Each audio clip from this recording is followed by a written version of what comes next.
Estamos de volta com o programa Mulher de Verdade. E agora, nesse quadro, né, em que nós vamos tratar coisas tão importantes, né, que são o nosso comportamento, os nossos sentimentos. Desculpa. E aí a gente traz quem? Ana Lima. Ana Lima, tudo bem com você? Tudo bem, Amélia. É um prazer novamente estar aqui com vocês. E hoje a gente vai falar de um tema super importante, que é sobre o suicídio. E além de falar do tema, a gente vai dar principalmente dicas de como identificar.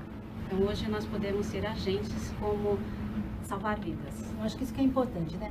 Eu tenho visto que no Facebook as pessoas têm feito um trabalho bem bacana, né? Se colocando à disposição das pessoas, dos amigos que muitas vezes estão passando por momentos difíceis, não estão conseguindo lidar, não é, com os problemas de ordem emocional. E aí estão falando, olha, a gente está aqui, a hora que você precisar pode entrar em contato com a gente. Como é importante, né, ter essa mão amiga, esse amigo que está sempre pronto para nos receber nas horas que mais a gente precisa, né? É isso mesmo, Amélia. Mas conta pra gente, isso é um fato muito preocupante. A gente vem acompanhando e vendo que está acontecendo muito com relação aos jovens, né? Nós vamos ter os meninos que vão estar falando também com relação aos surdos e assim sucessivamente. Então, como fazer? O que fazer? Primeiro a gente precisa entender, Amélia, porque existe ainda hoje em dia muito preconceito, muitos julgamentos e as pessoas acabam não tendo um olhar caridoso, um olhar carinhoso, de entender que um princípio depressivo, que é uma das causas que mais leva ao suicídio, que não é frescura, não é falta do que ter o que fazer, realmente uma dor muito grande. Nós estamos agora no setembro, a gente está fazendo...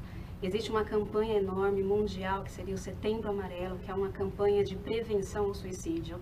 E quando eu postei, eu mesmo recebi algumas críticas de algumas pessoas que falam, não é só o mês de setembro, e realmente não é só o mês de setembro.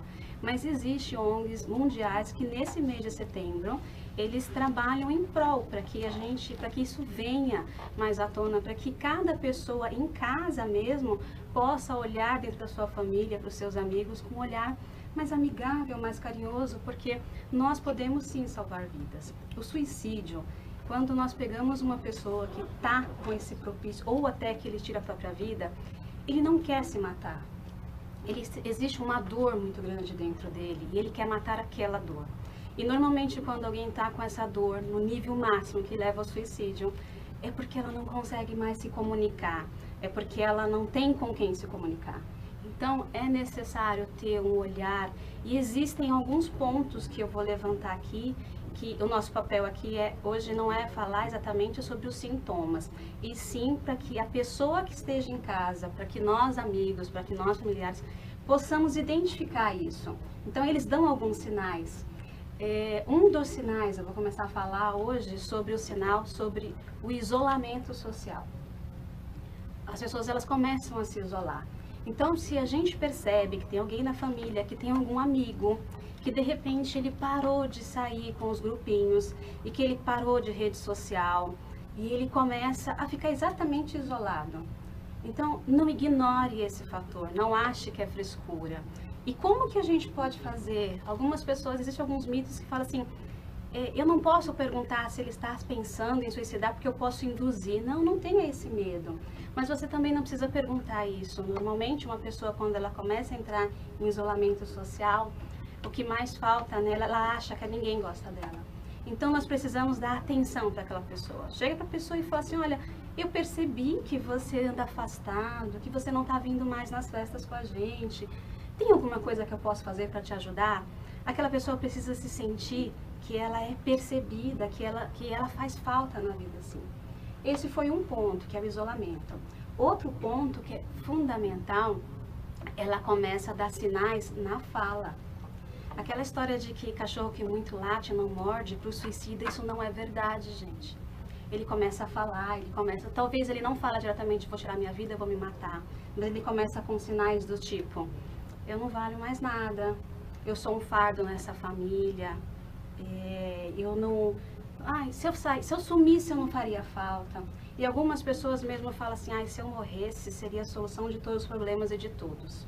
Então, quando a gente perceber que alguém está dando esses pequenos sinais, é extremamente importante. Não tente convencê-lo do contrário, porque ele está no estado emocional que talvez ele não escute. mas converse com ele, pergunte. Por que você acha isso? E aí mostre sim o outro lado. Como que você fala que você não vai fazer mais falta? Você faz muita falta para mim, você fará muita falta para sua mãe, para o seu pai, ou traga informações para ele. Eu costumo dizer que Deus nos fez com 2 ouvidos e uma boca, e a gente quase não escuta as pessoas. A gente tem o dom e a necessidade de falar muito mais. No caso de um amigo que tem alguém que está nessa necessidade, é exatamente por isso. Ele sente falta de se comunicar.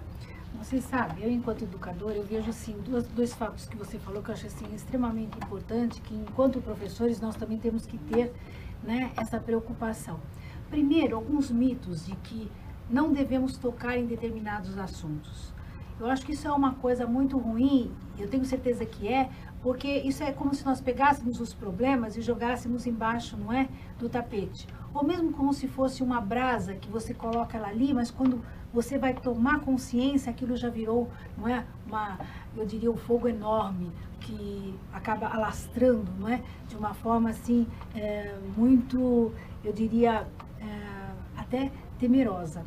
Então, o que a gente tem que fazer? Nós temos que, muitas vezes, repensar os nossos valores. Eu penso assim, muitas coisas nós somos criados de uma forma, como isso é feio, isso não deve ser dito, isso não deve ser percebido, isso é frescura, isso daí é da idade, isso daí... E isso eu vejo até em todas as idades, seja jovem, seja criança, ou seja mesmo idoso. Então, a gente tem que ter, eu acho que estar aberto, não é? Na nossa família, começando pela nossa família e dando continuidade na escola, no meio em que nós convivemos com as pessoas, de falar sobre os assuntos, porque isso vai fazer com que isso venha à tona, né? A pessoa tenha a oportunidade de se expressar, de falar alguma coisa que também possa nos dar a percepção que está precisando de ajuda. Então, acho que esse daí é o primeiro ponto que eu acho que a gente tem que trabalhar, seja nas escolas, seja em família, para que as pessoas sejam percebidas, não só enquanto, eu diria, o corpo, mas o seu sentimento, né? Às vezes as pessoas não têm essa oportunidade de falar o que pensam e o que sentem. E o mundo vem de uma forma assim tão gigantesca, como se fosse assim, passando por cima, não é? Até mesmo das nossas emoções. Então, eu acho que isso é importante a gente ressaltar. As pessoas, quando elas não se sentem aceitas, quando a identidade delas, né, ficam prejudicadas, aquilo que elas realmente sentem, isso daí eu também acho que é um dos fatores que pode prejudicar muito e levar uma pessoa também, não é, para esse caminho da não aceitação, de não ser aceita ao grupo e aí tudo mais. Então, a gente tem que ter, não é, Ana, eu diria, esse olhar com o outro, né? Eu acho que o que falta muito é isso. Falta muito. A gente olhar as pessoas, se colocar no lugar delas, para que a gente possa entender e poder ajudar. E também a gente crescer, né? Exatamente, está faltando muito o olhar de sensibilidade. Tá? Hoje em dia, eu falo com segurança, até por trabalhar na clínica, e escuto muito isso. Hoje em dia tem muito olhar do julgamento da pessoa. Quando eu olho para uma pessoa que ela está depressiva, eu preciso, se eu não sei, eu preciso buscar ajuda para aprender a saber olhar com o olhar de um depressivo. Não adianta eu falar assim, eu faço a empatia, mas eu estou olhando com a minha visão de uma mente sã. Então não vai ser coerente, eu não vou conseguir ajudar essa pessoa.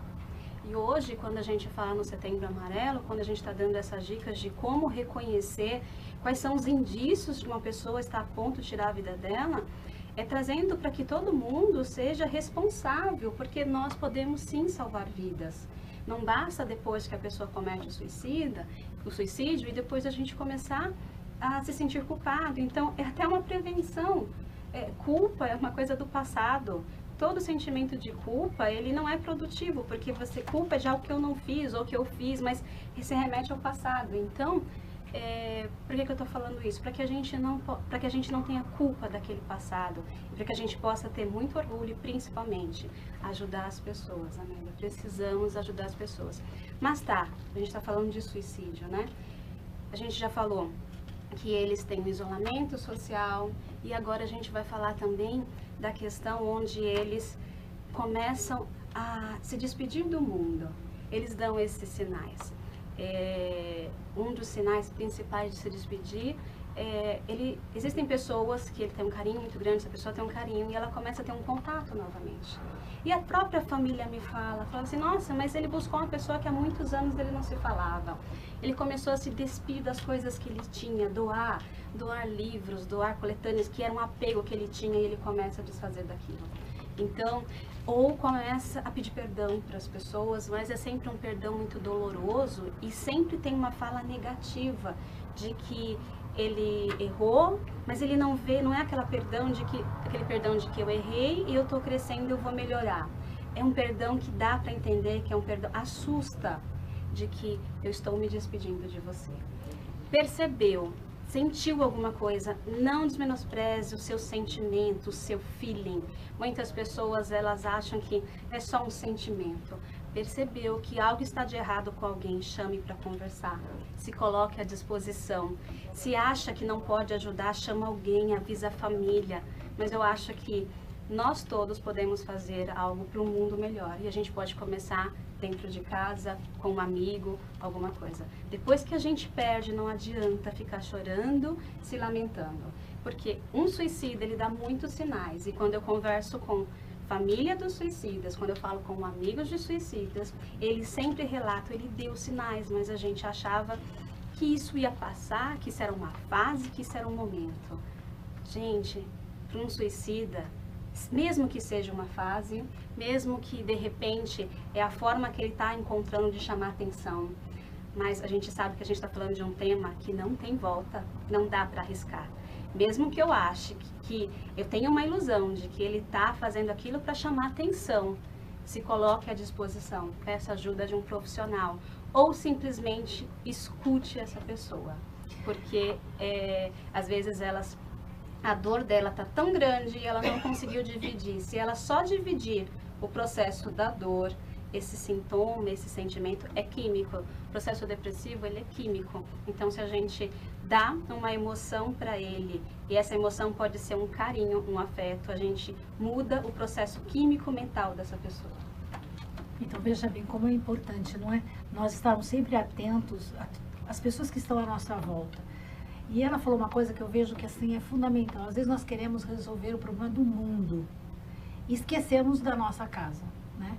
Eu vi uma mensagem que eu achei incrível, que se você quer mudar o mundo, comece arrumando sua cama. Então a vida é bem por aí, né? A gente tem que olhar primeiro as coisas que estão próximas, que a gente pode, não é? E ter até o compromisso, não é?